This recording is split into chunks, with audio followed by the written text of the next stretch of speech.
Now we're going to talk about preparing the opening. I got it completely out. I have to see for any debris, any nails that might be sticking out from taking out the sashes. As you can see right here, I've got a little bit of wood, needs to be fixed to get it out of the way. I got little clips at the top. It's best to remove them now instead of later.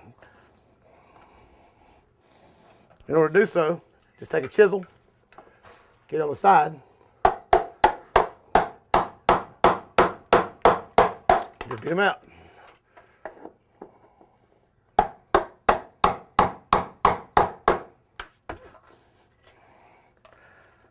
Clean out your seal, check for any rotten wood. The wood here is hard. This is good old wood. Unfortunately, the newer houses are not that fortunate.